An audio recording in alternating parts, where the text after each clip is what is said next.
ओम नमो भगवते वासुदेवाय। ओम नमो भगवते वासुदेवाय। ओम नमो भगवते वासुदेवाय। हरे कृष्ण।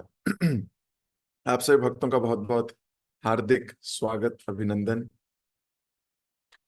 ग्रंथराज श्रीमद् भागवतन का पठन कर रहे हैं हम, पढ़ रहे हैं, कोशिश कर रहे हैं इन अमृत तुल्य वाक्यों को अपने जीवन में आमंत्रित करने का, कोशिश कर रहे हैं कि इनको अपने जीवन में लेके आने का।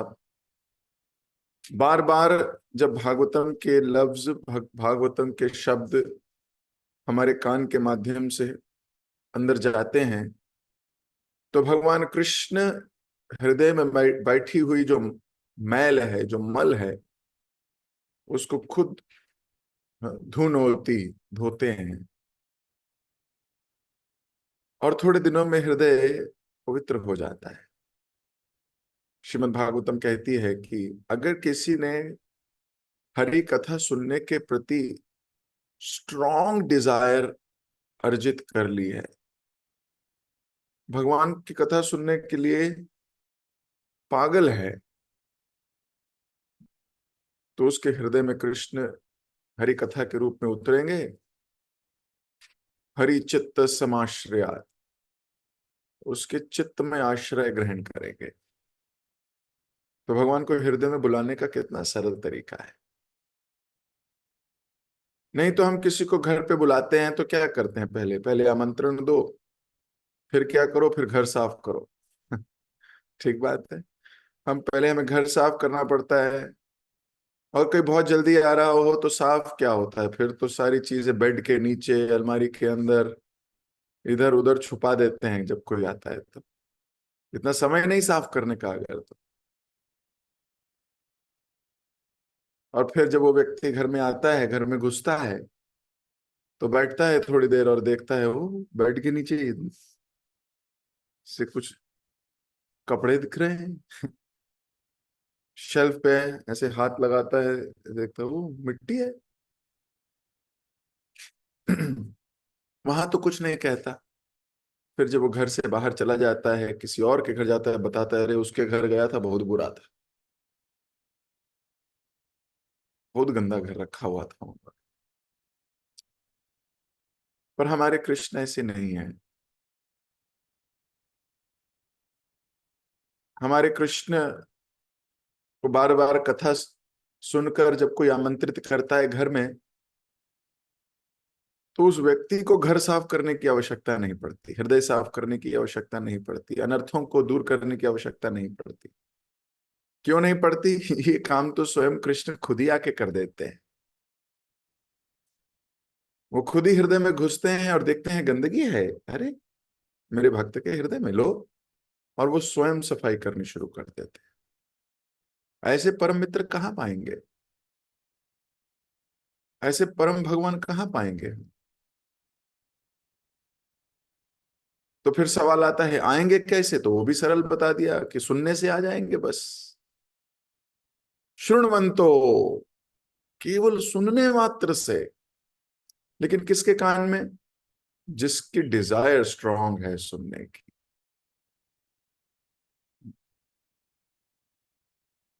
जो श्रवण के लिए कोई भी चीज साइड में रख सकता है। वो कहते नहीं नहीं, अभी मेरे श्रवणम टाइम है, अभी आई नॉट डू एनीथिंग एल्स, मैं कुछ और नहीं करने वाला हूँ, मेरे को श्रवण करना है बिल्कुल। This is my discipline, this is my love, this is my attraction. तो पूरे दिन इसी का वेट करता हूं या करती हूँ। अगर इतनी स्ट्रांग डिजायर है तब।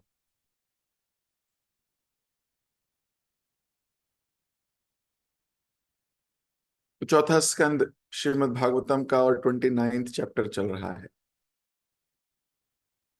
नारद जी राजा प्रचीन महर्षि को समझाने का प्रयास कर रहे हैं।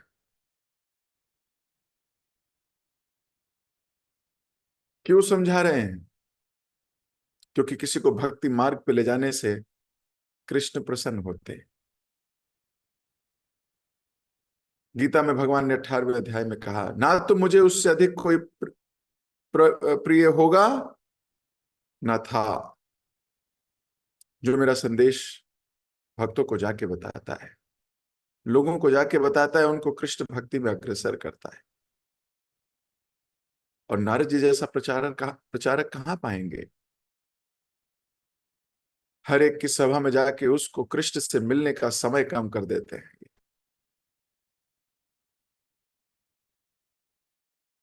जी करुणा मूर्ति हैं, करुणा के प्रतीक हैं, करुणा समुद्र है। राजा प्राचीन महर्षित पर कृपा करने की सोच ली। किसी शुद्ध भक्त के अगर हम चिंतन में आ गए तो हमारा जीवन धन्य है, क्योंकि शुद्ध भक्त के चिंतन में कृष्ण के अलावा कोई नहीं होता। अगर वो किसी भक्त को या किसी व्यक्ति को अपने चिंतन में ले आए कि इसको कृष्ण कैसे प्रदान किया जाए, इसको कृष्ण कैसे मिले, तो कृष्ण स्वयं सहायता करने लगते हैं उस व्यक्ति की कि वो कृष्ण भावना भवित हो जाए। तो बड़ी बुद्धिमानी से पहले पुरंजन की कथा सुनाई है, फिर डायरेक्ट प्रीचिंग कर रहे हैं। पिछली क्लास में हमने पढ़ा था किस प्रकार मन के विषय में नारद जी समझा रहे थे कि नायक यही है, हीरो यही है, इंद्रियों का हीरो।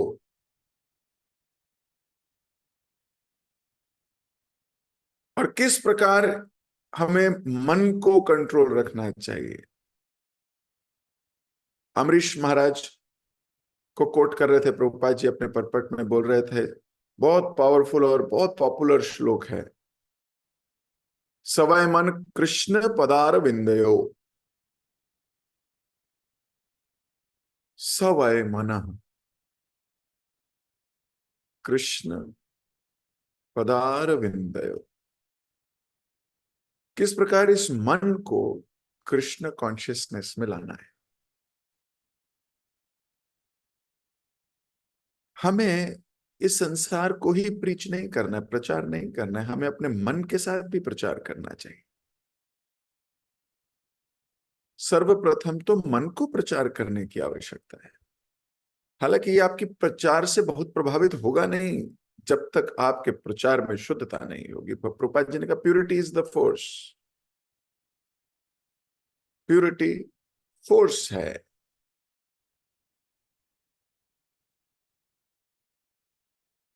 प्रभुपाद जी अपने भक्तों को बोलते थे, what is the use of your preaching, your 3 minute preaching, कोई यूज नहीं है, इससे अच्छा तुम मेरी किताब दे जाओ उनको। अब सोचो, प्रभुपाद जी की किताब जिसको मिलती है, Prabhupada ji is directly preaching. उनकी प्योरिटी है, प्रभुपाद की purity is on next level. When he से समथिंग इट गो स्ट्रेट, ना एकदम से हृदय में घुसता है, प्योरिटी है। प्रभुपाद जी कोट कर रहे हैं अमरीश महाराज को, ये बड़ा पॉपुलर श्लोक है, सवय मन कृष्ण पदार विंदयो, जिसमें अमरीश महाराज की क्वालिटी बता रहे थे कि किस प्रकार उन्होंने पैरों को भगवान की सेवा में लगाया, हाथ को भगवान की सेवा में लगाया, नाक को भगवान की सेवा में लगाया, आंख को भगवान की सेवा में लगाया, मन को भगवान की सेवा में लगा। हम मन के सेवा में लगते ही सारी इंद्रियां भगवान की सेवा करने लगी। हमारा मन हमारे तन की सेवा करना चाहता है बस। तो इस मन को प्रीच करना पड़ता है, इस मन को प्रचार करना पड़ता है, इस मन को भक्त बनाना पड़ता है। अब कैसे भक्त बनाया जाता है मन को?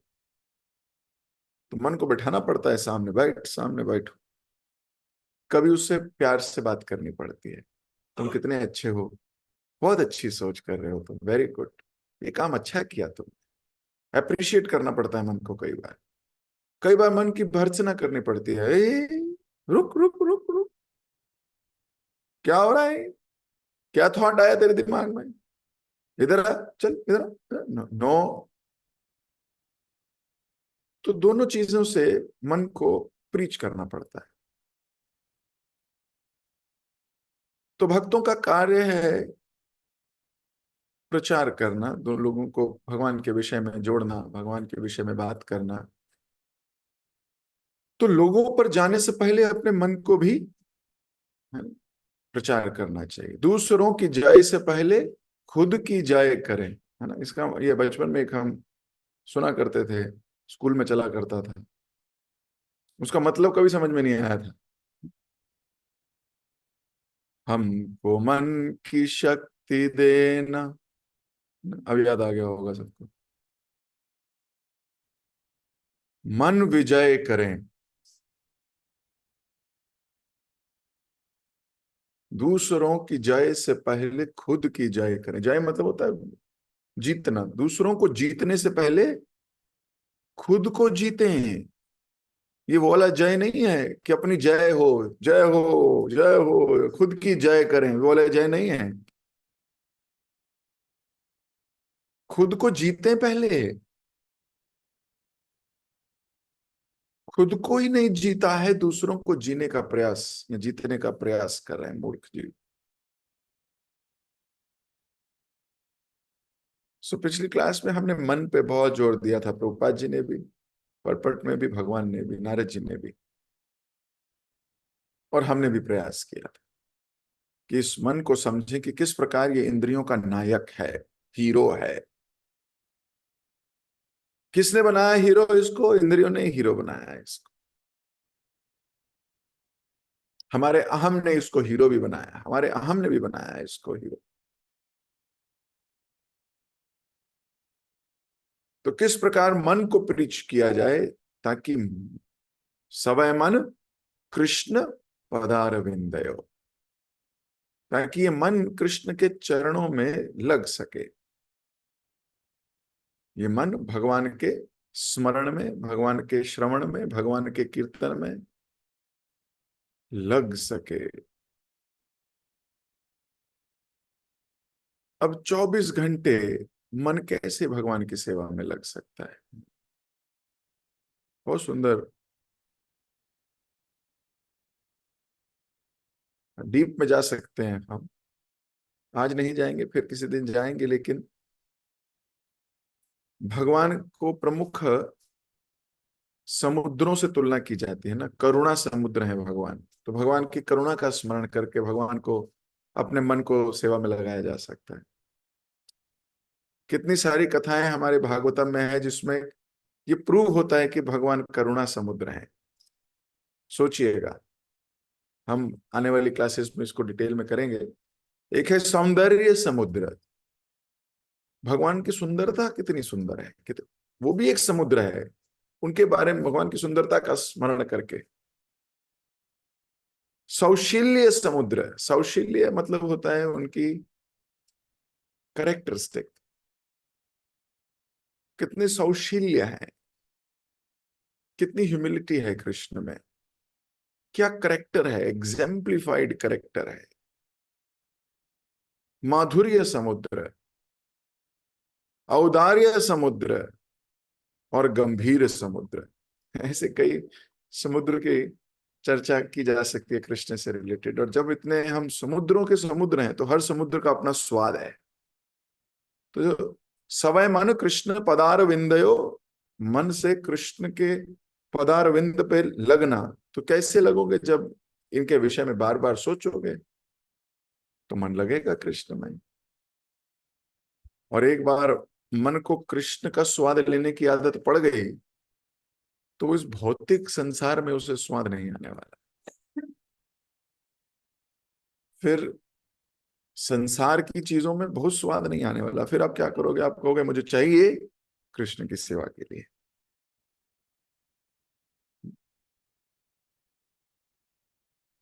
तो किस प्रकार मन को ही प्रीच किया जाए? तो भगवान के गुणों पे मन को मेडिटेट करने देना चाहिए कभी। थोड़े समय के लिए जरूर हमें दिन में ना मेडिटेट कीजिए। इतनी सारी क्वालिटीज हैं कृष्ण की, we should meditate on them, then we will understand. तो प्रभुपाद जी उसका एक और तरीका बता रहे थे कि हमें इंद्रियों को नियमित करो। नियमित मतलब इंद्रियों पे नियम लगाओ, है ना, जैसे हमने पिछली क्लास में डिस्कस किया था, नियम लगाओ। जीभ के क्या नियम है? जैसे आप अपने घर का बजट बनाते होंगे, मेरे घर का, मेरी सैलरी है 10,000 रुपया महीना, या 20,000 रुपया, या 50,000, या 10 लाख, जो भी सैलरी, आप उसका कुछ बजट बनाते हो। इतना ईएमआई दूंगा, इतने का राशन आएगा, इतना का बच्चों की फीस में जाएगा, इतने का और ये नियम है हमारा। या अपनी दिनचर्या का नियम बनाते हो कि मैं सुबह इतने बजे उठूंगा, फिर ये करूंगा, फिर मैं इतना ऑफिस जाऊंगा, फिर आके भागवतम पढ़ूंगा, फिर मैं बच्चों के लिए करूंगा, जो भी आपने अपने दिन का भी नियम बनाया हुआ है। ऐसे अपनी इंद्रियों को भी बजट करो, इंद्रियों का भी नियम बनाओ। जीव का नियम बनाए कि जीव का नियम है ज्यादा से ज्यादा कृष्ण कथा बोलूंगा, कृष्ण की चर्चा करूंगा, वैष्णव गुण व्याख्यान करूंगा, देखता रहूंगा, ढूंढूंगा वैष्णवों में गुण और एकदम व्याख्यान करूंगा उनके गुणों का, कृष्ण के गुणों का व्याख्यान करूंगा, जप करूंगा। जीव उतना ही मटेरियल बातें करूंगा जितनी आवश्यकता है, उससे अधिक नहीं करूंगा, अत्याहार नहीं करूंगा। तो जीव का नियम, केवल कृष्ण प्रसाद ही खाऊंगा, है ना, ऐसे करके कुछ जीव के नियम, आंख के नियम, नाक के नियम। ऐसे भक्त को बजटिंग करनी चाहिए। रूपा जी कह रहे थे कि जब वो ऐसा कर लेता है तो वो गोस्वामी बनता है, और अगर वो ऐसा नहीं कर पाया कि नहीं नहीं जो होगा मैं कर लूंगा, तो वो गोदास कहलाता है। जैसे मान लो आपके पास 20,000 रुपया और आपको शॉपिंग पे जाना है, पर आपको ये नहीं पता आपको क्या खरीदना है, और आप बोलो मैं मॉल जाऊंगा, वहां जो अच्छा लगेगा ले आऊंगा, ऐसा कुछ प्लान नहीं है मुझे क्या चाहिए, तो ये क्या हुआ? This is not a bright idea, this is a very foolish idea. जिस चीज की आवश्यकता नहीं है वो चीज खरीद के ले आओगे आप, और जिस चीज की आवश्यकता नहीं है वो चीज आपके घर में आ गई, अनावश्यक चीज आ गई, पर वो आपका आवश्यकता वाला समय ले जाएगी। आपका समय तो इंपॉर्टेंट था, पर वो ले जाएगी, उसकी मेंटेनेंस, एक और आसक्ति, तो क्या हुआ? नुकसान ही हो गया। किसका? दो चीजों का। पहले तो धन का, जरूरत नहीं थी फिर भी घूमने शॉपिंग करने चले गए, ले आए, जो मेरे को पसंद आएगा मैं ले लूंगा, मुझे वो शॉपिंग करनी है, क्या करना है ये नहीं पता। It's not a good idea. तो धन का व्यय हुआ, समय का व्यय हुआ, और भविष्य में आसक्ति का खतरा भी बन गया। वो चीज जो अनावश्यक थी, उस अनावश्यक चीज से आसक्ति। सोचिए क्या किया हमने, टाइम बॉम्ब खरीद लिया जो फटेगा एक दिन। तो गोस्वामी बनना है, गोस्वामी का अर्थ है इंद्रियों को वश में करना है।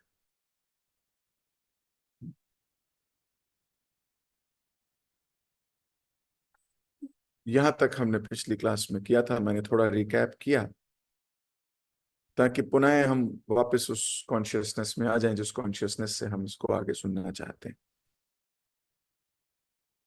तो अगला श्लोक मिलके पढ़ेंगे हम सब। आगे बोल रहे हैं नारद जी, आंखें, नथुने तथा कान, इन द्वारों की जोड़ियां एक स्थान पर स्थित हैं। आंखें, कान और नथुने ये एक ही, है ना, ऊपर स्थित हैं। मुंह, शिशिन तथा गुदा भी अन्य द्वार हैं। इन 9 द्वार वाले शरीर में स्थित होकर जीव बारात भौतिक जगत में कार्य करता है और रूप तथा स्वाद जैसे इंद्रिय विषयों का भोग करता है। तो उसको अपनी आध्यात्मिक चेतना है नहीं, भौतिक चेतना है, भौतिक चीज में घुस गया, आत्मा आ गई इस शरीर में, भौतिक चेतना में आ गया वो। अब वो 9 द्वार वाले इस शरीर से आनंद लेने का प्रयास करता है, और आनंद क्या? इंद्रिय भोग, इंद्रिय सुख लेने का प्रयास करता है। दो आंखें, दो नथुने तथा मुंह, ये पांचों सामने स्थित है ना, ये सामने है एकदम। आप किसी को देखोगे तो सामने पांच द्वार, दो, दो चार, है ना, दो इधर, दो इधर, इधर, ये सामने सामने है सबके सब। और कान इधर है, दाहिना कान दक्षिण द्वार, बायां कान उत्तरी द्वार, पश्चिम ओर स्थित दो छिद्र या द्वार गुदा तथा शिशन कहलाते हैं, साउथ में नीचे की तरफ।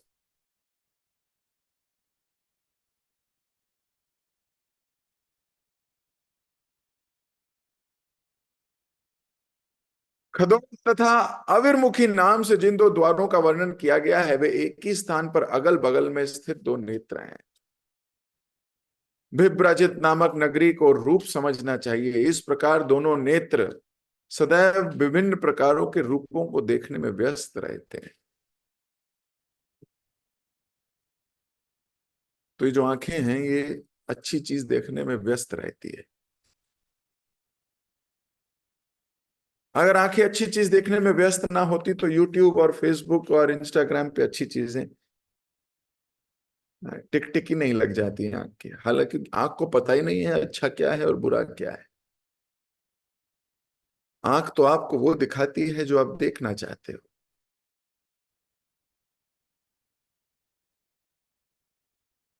अगर आपको कुकिंग पसंद है तो आप इंस्टाग्राम पे, फेसबुक पे, यूट्यूब पे जैसी कुकिंग वाली कोई वीडियो आएगी, रुक जाएगी आपकी उंगली, देखो क्या बना रही है ये माता जी।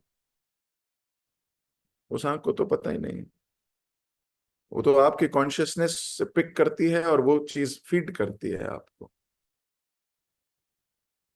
हम रुक जाते हैं। मैंने देखा है कई लोगों को घंटे घंटे मोबाइल पे टिक टिक ही लगाते हैं। और अब तो ये स्वाइप करने की आदत पड़ गई है इससे।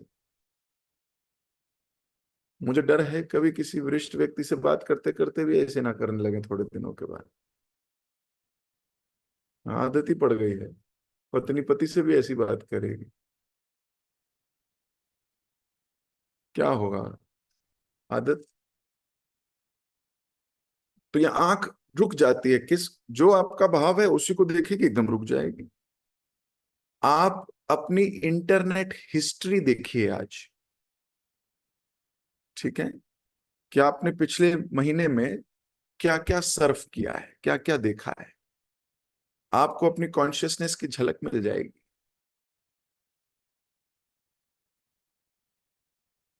यूट्यूब पे हिस्ट्री का बटन आता है, हिस्ट्री टिक करके देखिए क्या हिस्ट्री है आपकी, क्या कॉन्शियसनेस है आपकी। You will get to know what is going on in your mind. आपके मन में क्या चल रहा है आपको दिख जाएगा साक्षात। ये आपकी असली कॉन्शियसनेस है।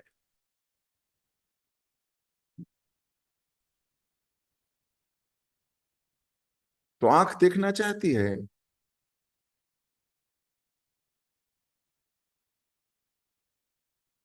नलिनी तथा नालिनी नामक दोनों द्वार दो नथुने हैं और सुगंध को सौरभ नामक नगरी ही कहा गया है। अवधूत नामक मित्र घ्राणेन्द्रियां है, मुख्य नामक द्वार मुख है, और विपण वाक शक्ति है, रसज्ञ ही स्वाद की इंद्री भी है। तो पिछली चैप्टर में जो जो नाम लिए थे, नारद जी ने बताया था कि इस नगरी में ये रहता है, इस नगरी में ये रहता है। अभी उसको डिकोड कर रहे हैं कि मैंने जो ये नाम लिया था एक्चुअली में उसका मतलब जीव है, मैंने जो ये नाम लिया था इसका मतलब सौरभ है। ऐसे करके समझा रहे हैं। तात्पर्य में शिल प्रभुपाद जी लिख रहे हैं, जगत गुरु शिल प्रभुपाद की जय। अवधूत शब्द का अर्थ है सर्वदा मुक्त। अवधूत अवस्था प्राप्त कर लेने पर मनुष्य किसी भी प्रकार के यम नियमों द्वारा प्रतिबंधित नहीं होता। दूसरे शब्दों में वे जिस तरह चाहे कार्य कर सकता है। यह अवधूत अवस्था वायु की भांति है जो किसी प्रकार के अवरोध की परवाह नहीं करती। भगवत गीता में कहा गया है, चंचला ही मान कृष्णा प्रमादी बलवदृढ़ तस्याहम निग्रहम मन्ये वायुरेव सुदुष्करम। हे कृष्ण, ये मन अस्थिर, मथने वाला, जिद्दी तथा अत्यंत बलिष्ठ है, और मेरी समझ में तो इसको वश करना वायु में वश करने से भी अधिक कठिन है। अर्जुन भगवान को बोलता है, जब भगवान अर्जुन को मन को कंट्रोल करने की बात करते हैं, तो अर्जुन कहता है मैं वायु को तो कंट्रोल कर लूंगा, पर ये मन कंट्रोल नहीं होता मुझसे। अब जब अर्जुन से नहीं होता तो मुझसे और आपसे क्या होगा? अर्जुन हर एक लिहाज से, हर एक एंगल से, हर एक दृष्टिकोण से हमसे श्रेष्ठ है। भगवान का इतना निकटतम संग प्राप्त करने का अधिकारी है, प्रत्यक्ष रूप से भगवान का संग करने का अधिकारी है, भगवान से विचारों का आदान प्रदान करने का अधिकारी है, भगवान से प्रत्यक्ष प्रश्न पूछने का भी अधिकारी है। भगवान जिसके सारथी बनने को रेडी हो जाएं, लात खाएं अपने भक्त की, भगवान भी रेडी हैं। तो हर एक दृष्टिकोण से अर्जुन हमसे श्रेष्ठ है, और इतना श्रेष्ठ पद प्राप्त करने के बाद भी वो कहता है कि मेरे से कंट्रोल नहीं होता मन, तो आप और मैं कैसे करेंगे? पर भगवान ने अर्जुन को जो समझाया हमें भी समझाया, अभ्यासेन भारत, अभ्यास करना होगा। सवै मन कृष्ण पदार विंदयो, मन को किसी ना किसी तरीके से छलना पड़ेगा, ट्रिक द माइंड, ट्रिक करना पड़ेगा मन को। उसको कहना पड़ेगा नहीं थोड़ी देर कर ले, बस थोड़ी देर जब कर ले, देख कर ले प्लीज मेरी बात, मां थोड़ी देर कर ले, उसके बाद देखेंगे, जब थोड़ा हो जाए थोड़ा और, थोड़ा और, ऐसे ट्रिक करना पड़ेगा मन को। सुबह उठने को मना कर देता है मन, कहता है मैं नहीं उठूंगा, तू उठ जा। मैं नहीं उठ रहा, बहुत थक गया, रात को देखा नहीं कितना कितना मेहनत करी है। फिर क्या व्यक्ति क्या करता है, मन को ट्रिक करता है, अच्छा एक काम करते हैं, जल्दी उठते हैं, क्लास अटेंड कर लेंगे, जब कर लेंगे उसके बाद थोड़ी देर सो जाएंगे। ट्रिक द माइंड, उसके साथ नेगोशिएशन करनी पड़ती है। वो कहता है नहीं नहीं नहीं, तू कल भी तूने यही बोला था, झूठा है तू। नहीं नहीं आज नहीं बोलूंगा, आज नहीं, चल प्लीज आज उठ जा, उठ जा, उठ जा, शाबाश उठ जा आज। और बस जल्दी से है ना मंगला आरती अटेंड करेंगे, उसके बाद थोड़ा रेस्ट जरूर कर लेंगे। पक्का? हाँ हाँ पक्का, आज करेंगे पक्का। You have to trick the mind.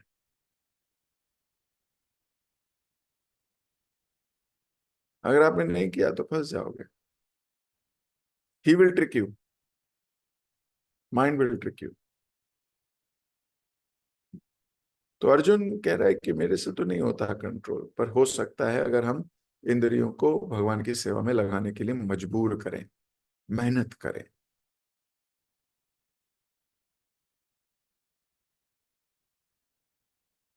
पहली पहली बार जब भक्तों के संपर्क में आया मैं, तो ये श्लोक पढ़ रहे थे सीनियर्स कि नाक में भगवान के चरणों पे पड़ी हुई तुलसी को सूंघने, तो मुझे लगता था तुलसी को क्या सूंघेंगे। और मैंने सूंघा भी, मुझे तो बड़ी, मुझे अच्छी खुशबू तब नहीं लग रही थी, मतलब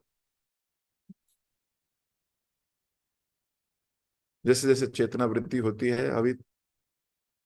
तुलसी देखी जुड़ाय प्राण,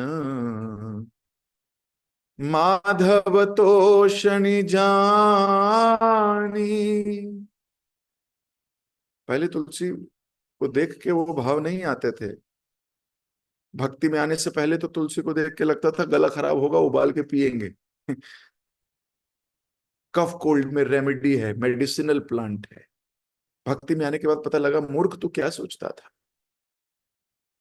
केवल गले की बीमारी नहीं, ये तो भौतिक, पूरे की पूरी भौतिक इंद्रियों की बीमारी को दूर कर सकती है। जुड़ाई प्राण, माधव तोषणी जानी, माधव को संतुष्ट कर लिया हो जिसने, उनकी तो सेवा करनी चाहिए। धीरे धीरे समझ में आया, कान के माध्यम से समझ में आया। तो अपने अब समझ में आता है कैसे अपने आप को सेवा में लगाना है, जबरदस्ती लगा रहा हो पहले। डोंट वरी, वन डे स्वतः प्रकट होगा ये। लगता था क्या भक्तों के चरण के पास जाके बैठ जाएं, कैसे क्या करें, उनकी कैसे सेवा करें। पहले बड़ा अजीब लगता, धीरे धीरे धीरे इंटरेस्ट आने लगा।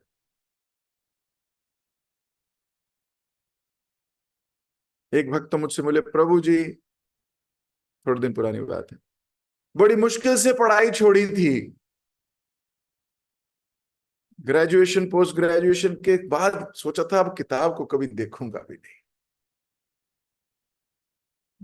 मजे से नौकरी कर रहा था, हमने फिर एक किताब थमा दी।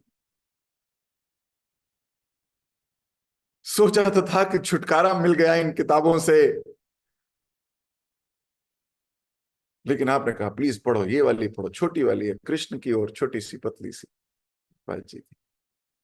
कब धीरे धीरे इंटरेस्ट आ गया, अब घरों घरों में लाइब्रेरीज हैं, हर भक्त के घर में अपनी एक छोटी सी लाइब्रेरी प्रभुपाद जी की। आनंद आने लगा पढ़ने में। तो पहले जबरदस्ती किया, धीरे धीरे धीरे पर वो अब स्वतः हो गया।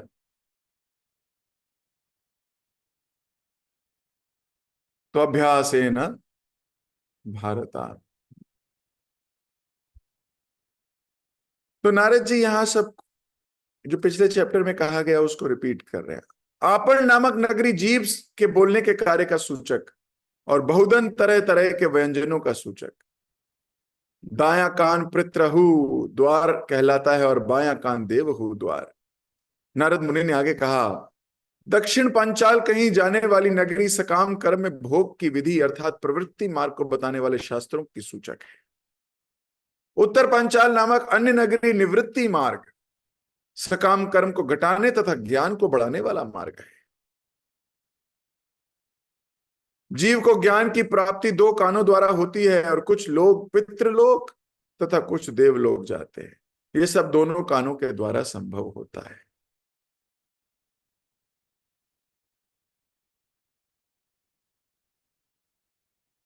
तो केवल देवलोक पितृलोक ही नहीं, वैकुंठ लोक और गोलोक भी जाया जा सकता है इन कानों की कृपा से। अगर इन कानों को आपने अच्छे से यूज किया तो जा सकते हैं आप भगवत धाम। और वहीं अगर इन कानों को नेगेटिवली यूज किया, भौतिक चीजें डालने में, निंदा सुनने में, इत्यादि इत्यादि, तो ये कान आपको नरक ले जाएंगे। तो ये कान आपको ले जाएंगे कहीं ना कहीं। हमें हमेशा पूछना चाहिए अपने आप से, इस्कॉन क्या है? ISKCON, is KC Krishna consciousness on ISKCON? Is Krishna consciousness on? क्या आपकी कृष्ण कॉन्शियसनेस ऑन है? अगर ऑन है तो आप कान को भगवान के श्रवण में लगाओगे। अगर कृष्णा कॉन्शियसनेस ऑफ है तो कान को नेगेटिव दिशा में ले जाओगे और वही आपकी नरकों की गति बनेगी।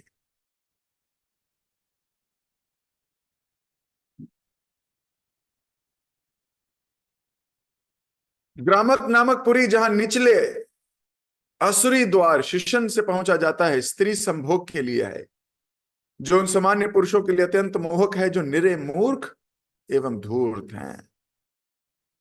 स्त्री संभोग किन लोगों के लिए है? जो निरे मूर्ख और धूर्त है। जनेन्द्रियां दुर्मत कहलाती है और गुदा निर्रति कहलाती है। तात्पर्य में प्रभुपाद जी लिख रहे हैं, जब संसार का अघ पतन होता है तो सभ्यता असुरी हो जाती है और सामान्य लोग अत्यंत गंभीरता से गुदा तथा शिशन के समस्त कार्यों को केंद्र बिंदु मान बैठता है। यहां तक कि वृंदावन जैसे पवित्र स्थान के लोग भी गुदा तथा शिशन व्यापार को आध्यात्मिक कर्म मानने लगते हैं। ऐसे लोग सहजिया कहलाते हैं। उनकी विचारधारा के अनुसार संभोग क्रिया में रत रहकर लोग आध्यात्मिक पद प्राप्त कर सकते हैं। किंतु श्रीमद् भागवतम के इन श्लोकों से प्रकट है कि संभोग तुष्टि की इच्छा तो निम्न लोकों आवराक के लिए है। ऐसे मूर्खों को रास्ते पर लाना कठिन है, जिनका स्त्री संग करने का या स्त्री को पुरुष संग करने का लालसा बहुत तीव्र है। ऐसे लोगों को श्रीमद् भागवतम मूर्ख कहती है। और इन मूर्खों को रास्ते पे लाना भी कठिन है, बहुत मेहनत है। इन श्लोकों में निम्न लोगों की काम वासना की भर्त्सना की गई है। दुर्मत शब्द का अर्थ कुनिर्देशित और निरृति का अर्थ पाप कर्म है। यद्यपि इसमें स्पष्ट है कि सामान्य दृष्टि से भी काम आसक्ति ग्रहित और दुलक्षित है, फिर भी सहजिया अपने को आध्यात्मिक कर्मों में रत भक्त मानते हैं।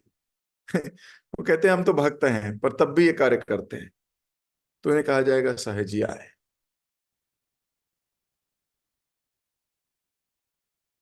फलतः कोई भी व्यक्ति अब वृंदावन नहीं जाता, बुद्धिमान व्यक्ति। कभी कभी हमसे पूछा जाता है कि आखिर हमने वृंदावन में क्यों अपना केंद्र बनाया। ऊपरी तौर से निष्कर्ष निकलता है कि सहजिया लोगों के कार्यकलापों से वृंदावन पतित हो चुका है। फिर भी आध्यात्मिक दृष्टि से वृंदावन ऐसा स्थान है जहां समस्त पापी पुरुष कुत्ते सुअरों बंदरों का जन्म लेकर उभरते हैं। वृंदावन में ऐसी योनि में रहकर अगले जन्म में ये सब आध्यात्मिक पद प्राप्त कर सकते हैं। तो वृंदावन के कुत्ते सुअर वानर भी बहुत सौभाग्यशाली होंगे, अगला जन्म मनुष्य मिलेगा उनको और आध्यात्मिक पद प्राप्त होगा उनको। हो सकता है अगला जन्म मनुष्य ना ही हो, सीधा आध्यात्मिक पद हो। तो वृंदावन आध्यात्मिक दृष्टि से बहुत उत्कृष्ट स्थान है, बहुत उत्कृष्ट स्थान है। लेकिन देखा जाता है कि वृंदावन में भी अब लोगों ने बिजनेस मेंटेलिटी स्वीकार की है। वृंदावन तो कृष्णा कॉन्शियस मेंटेलिटी के लिए है।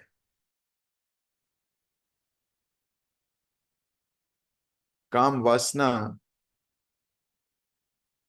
अगर वहां रहते हुए बढ़ गई या बढ़ाई या करा, तो शास्त्र कहते हैं अन्य क्षेत्रे कृते पापम धर्म क्षेत्रे विनश्यति, धर्म क्षेत्रे कृते पापम वज्रलेप भविष्यति। कि अगर कहीं और पाप कुछ किए हों पर धर्म क्षेत्र में जाओगे तो पाप धुल जाते हैं, लेकिन अगर धर्म क्षेत्र में जाके पाप कर रहे हैं तो वो पत्थर पे लिखे हुए पाप कर्म है, यानी कि वो कभी नहीं मिट सकते।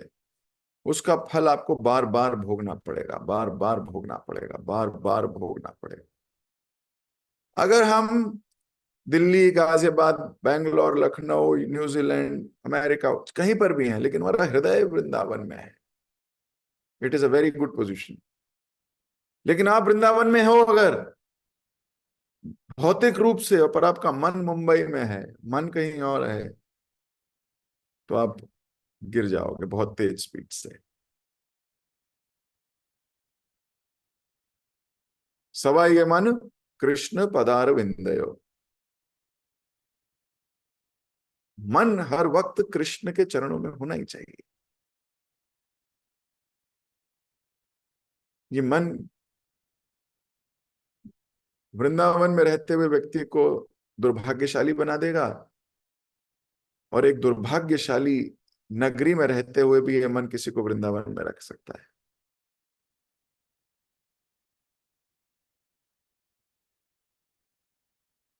तो यहां पर बताया गया कि सहजिया नहीं बनना है। काम इच्छाओं की पूर्ति करने के लिए जिंदगी नहीं मिली है। काम इच्छाएं तो हर जन्म में पूरी करी हैं, हर एक शरीर में पूरी करी हैं। लेकिन अगर ललायत हैं हम केवल काम वासनाओं को पूरा करने में, और फिर मन क्या कह रहा है, मन कह रहा है नहीं तू भक्ति ही है, देख माला करता, देख कंठी पहनी, देख तिलक लगाया है तूने, तो भक्त ही है। तो यहाँ प्रभुपाद जी ने उसको एकदम क्लियर कर दिया, सारे डाउट दूर हो गए होंगे कि वो सहेजिया ही है। और हम अपेक्षा करते हैं भगवान हमारी सुने अब तो मैं भक्त बन गया हूं, अब तो भगवान को सुननी चाहिए मेरी। अब तो मैं जप कर रहा हूँ, 16 माला, 4 नियम का पालन कर रहा हूँ, एकादशी भी व्रत रख रहा हूँ, सब कुछ कर रहा हूं मैं, लेकिन काम इच्छा नहीं जा रही है। अगर छडंग शरणागति हुई बेजहारा, तार प्रार्थना सुने श्री नंद कुमार। छड़ंग शरणागति जहां होगी वहां प्रार्थना सुनी जाएगी। अभी तो शरणागति काम इच्छा पे है, मौज मस्ती करने पे है, इंतृप्ति करने पे है। दैन्य आत्म निवेदन गुप्तित्वे वरण, अवश्य रक्षिबो कृष्णा विश्वास पालन। 6 अंग की शरणागति है। दैन्यता, आत्म निवेदन, गुप्तित्व वरण, अवश्य रक्षी वो कृष्णा विश्वास पालन। भक्ति अनुकूल कार्य करीर स्वीकार, भक्ति प्रतिकूल भाव वर्जन अंगीकार। 6 हो गए। तो वर्जन अंगीकार है, भक्ति के विपरीत कार्य को वर्जन, वर्जित, और भक्ति के अनुकूल कार्य है उसको बढ़ाना। जहां ये छठंग शरणागति होगी वहां भगवान से संबंध बड़ा प्रगाढ़ हो। सो एटलीस्ट हमारी बहुत स्ट्रॉन्ग डिजायर नहीं होनी चाहिए। We should not have strong desire. बहुत बुद्धिमानी से slowly and gradually we have to get rid of this desire, slowly and gradually.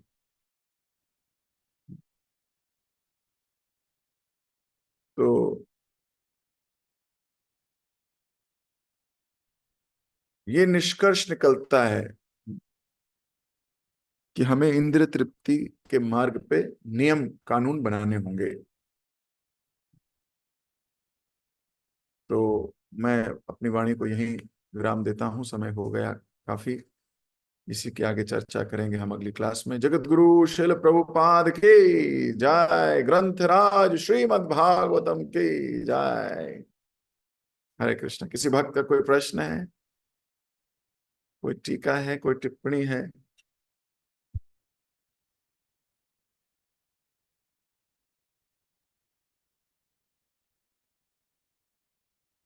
Okay, सब सफाचट है, यह सब कुछ समझ में आ गया है। इन दोनों में से कोई एक होगा, मैं मानता हूं आ गया होगा। ठीक है। हरे कृष्णा। नेक्स्ट क्लास में मिलेंगे।